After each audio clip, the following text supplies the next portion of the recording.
श्री शिवाय नमस्तुभ्यम। हर हर महादेव। आप सबको पता है कि पूज्य गुरुजी सावन शिवरात्रि की कराने जा रहे हैं ऑनलाइन पूजा, जिसका लाभ हम सभी लोग अपने घर पर बैठकर लेंगे। परंतु काफ़ी सारे लोग इस बात को लेकर परेशान हैं कि पूज्य गुरुजी ऑनलाइन सावन शिवरात्रि की पूजा करवाने जा रहे हैं, उसमें क्या व्रत रहना है या फिर नहीं रहना है, निर्जला रहना है या फिर फलाहार से रहना है या फिर रहना ही नहीं है। इसकी बात आज की वीडियो में करेंगे और साथ ही साथ जितने भी सामान पूज्य गुरुजी ने बताए हैं उनमें से अगर कोई भी सामान आपको नहीं मिल पाता है तब आपको क्या करना है और साथ ही साथ विसर्जन आपको कैसे करना है, ये सारी बातें आज की वीडियो में करेंगे। इसीलिए वीडियो को बहुत ही ध्यान से और प्यार से देखना।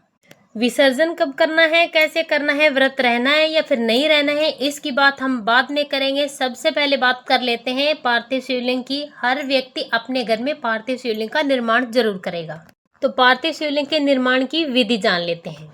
तो क्या जिस पार्थिव शिवलिंग का निर्माण हम करेंगे क्या उसे सजाना है? तो देखिए फोटो में जैसा दिखाया जा रहा है वैसा आप चाहें तो बना सकते हैं। अगर आपको इस प्रकार से पेंट करना आता है, अच्छी चित्रकारी आती है आपको, तो आप जो दिखाया जा रहा है वैसा पार्थिव शिवलिंग का निर्माण आप कर सकते हैं। सरप बना सकते हैं, आप सब कुछ बना सकते हैं। लेकिन अगर आपको ये सब नहीं आता है, अगर आप इतने क्रिएटिव नहीं हो, तो आप जो स्क्रीन पर दिखाया जा रहा है ऐसा नॉर्मल सा आपको एक शिवलिंग बना लेना है। आपको जलाधारी बनानी है और उस पर आपको पिंडी बना देनी है, जिसमें से स्पष्ट दिखाई देना चाहिए कि ये माता रानी का अष्टकमल है, यहाँ पर भगवान गणेश कार्तिकेय जी का स्थान है, माँ अशोक सुंदरी का स्थान है और ये जल बहता हुआ जा रहा है। मात्र आपको इतना सा एक शिवलिंग का निर्माण करना है और अगर कुछ भी नहीं आता तो मात्र आपको एक पिंडी बना लेनी है महादेव की। पूज्य गुरुजी ने अपनी कथा में ये बताया। शिवलिंग तो आप इस तरह से निर्माण कर लेंगे, लेकिन मिट्टी आपको कौन सी लेनी है? बेलपत्री के वृक्ष के पेड़ की मिट्टी आपको ले लेनी है। अपने घर में शुद्ध गमला होगा, वो गमला जो तुलसी माता का नहीं होना चाहिए, अन्य समी पत्थर का हो सकता है, बेलपत्री का हो सकता है, उस पौधे की जड़ की मिट्टी से आप बना सकते हैं।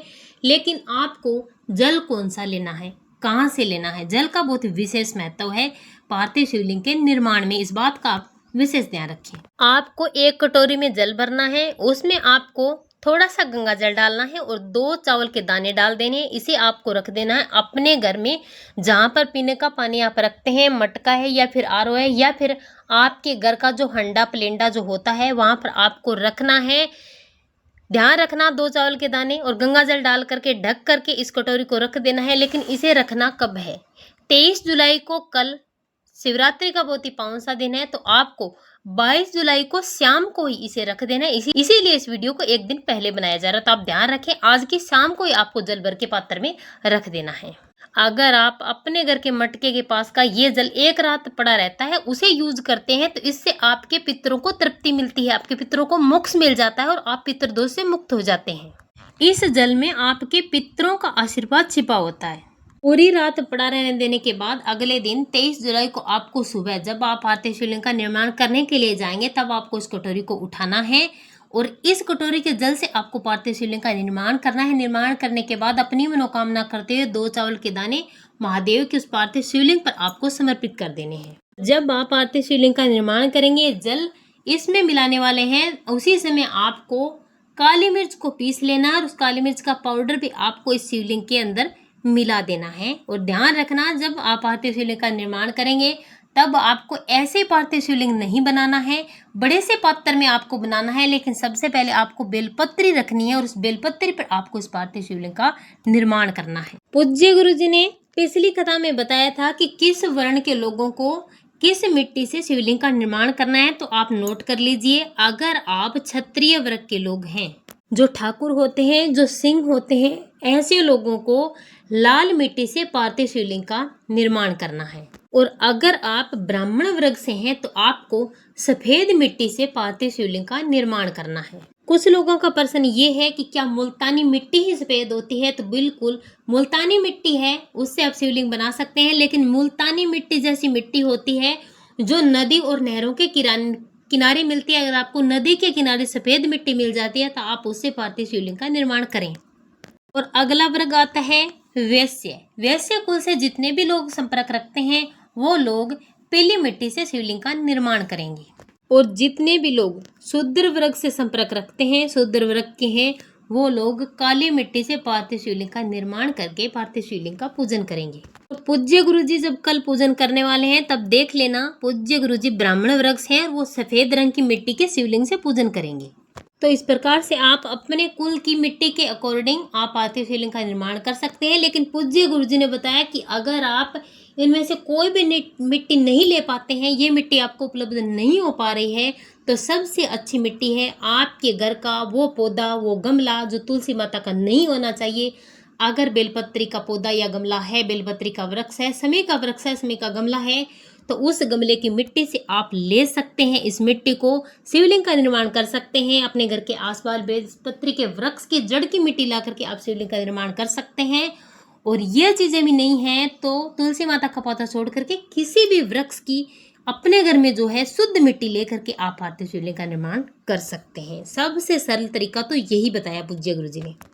अब बात आती है कि आपको व्रत रखना या नहीं है, चाहे वो किसी भी वृक्ष की पूजा हो। पूज्य गुरुजी ने अपनी कथा में कभी भी व्रत रखने की बात नहीं कही है। अगर आप महादेव की ऑनलाइन पूजा कर रहे हैं, महादेव के प्रति श्रद्धा है, आप उनको मानते हैं, आप निष्ठा और भाव से पूजन करते हैं, और अगर आप शरीर से स्वस्थ हैं, किसी भी प्रकार की मेडिसिन आप नहीं ले पा रहे हैं, कोई भी चीज़ें आपको नहीं लेनी पड़ रही है और आप आसानी से अगर व्रत कर सकते हैं, तो आपको ये सावन की शिवरात्रि का व्रत जरूर करना चाहिए। आपके घर का कोई भी एक सदस्य भी इस व्रत को कर सकता है। यहाँ पर निर्जला व्रत रहने का कोई भी प्रावधान नहीं है। निर्जला व्रत निर्जला एकादशी का रखा जाता है, इसीलिए इस बात का विशेष ध्यान रखें। ऐसा कोई भी प्रावधान नहीं है कि आपको निर्जला ही रहना पड़ेगा। आप फलाहार करके भी व्रत कर सकते हैं, सिर्फ आपको इस दिन अन्न त्यागना है।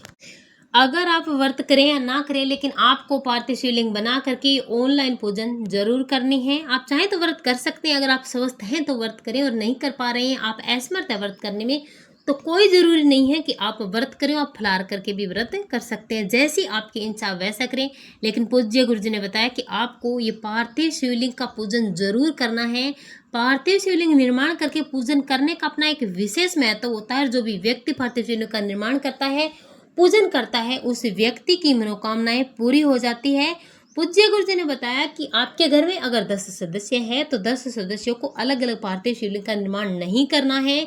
सभी लोग एक ही सामग्री से आप पार्थिव शिवलिंग का निर्माण कर सकते हैं। ये नहीं है कि 10 लोग हैं तो 10 आपको 10 हिस्से में सामग्री लेनी, नहीं। जो लिस्ट बनाई गई है, जो बताई गई है, वो आपको एक एक हिसाब से लेनी है और आप एक साथ सभी घर के सदस्य पूजन कर सकते हैं। अब बात आती है कि पूज्य गुरुजी ने जो लिस्ट बताई है और वो पूजन सामग्री अगर आपको नहीं मिल पाई है तो परेशान होने की जरूरत नहीं है। जितनी आपको मिल जाती है आप उतने से ही पूजा कर लीजिए। आपको इधर उधर भटकने की जरूरत नहीं है। जितना सामान आपको मिल जाता है, श्रद्धा भाव से आपको उतने सामान से ही, उतनी सामग्री से ही महादेव का ऑनलाइन पूजन आपको कर लेनी है। अगर आप चाहते हैं कि नहीं भैया, हमें तो सिर्फ और सिर्फ पूरी सामग्री के साथ ही पूजन करनी है, जैसे आपको नहीं मिल पाता है कमल गट्टा, तो कमल गट्टे की जगह आप चावल के अक्षत दानों से भी पूजन कर सकते हैं। अब बात आती है दीपक की। कोई सामान आप ले या ना ले, लेकिन कुछ भी कर लेना, 2 दीपक आपको जरूर लेने हैं गाय माता के घी के, जो पूजा करने के लिए बहुत ही आवश्यक है। और इसी के साथ आपको एक अखंड दीपक उस स्थान पर जलाकर रखना है जहाँ पर आप पूजा करने वाले हैं। अब बात आती है विसर्जन की। विसर्जन आपको कैसे करना है। आपके घर के आसपास नदी, तालाब, कुआं, बावड़ी है तो वहाँ पर आप पार्थिव शिवलिंग का विसर्जन करें। नहीं तो आप अपने घर में बाल्टी में पानी भरें और उस बाल्टी में आप विसर्जन करें। अगली वीडियो जो हमारी आने वाली है उसमें हम बताने वाले हैं कि कौन सी चीज़ें हैं जिसका विसर्जन आपको करना है, कौन सी चीज़ें आपको अपने घर में रखनी है और कहाँ पर रखनी है। महादेव के शिवलिंग को जो फल और मिठाई चढ़ाने वाले हैं उसका आपको क्या करना है। ध्यान से देखना। श्री शिवाय नमस्तुभ्यम। हर हर महादेव।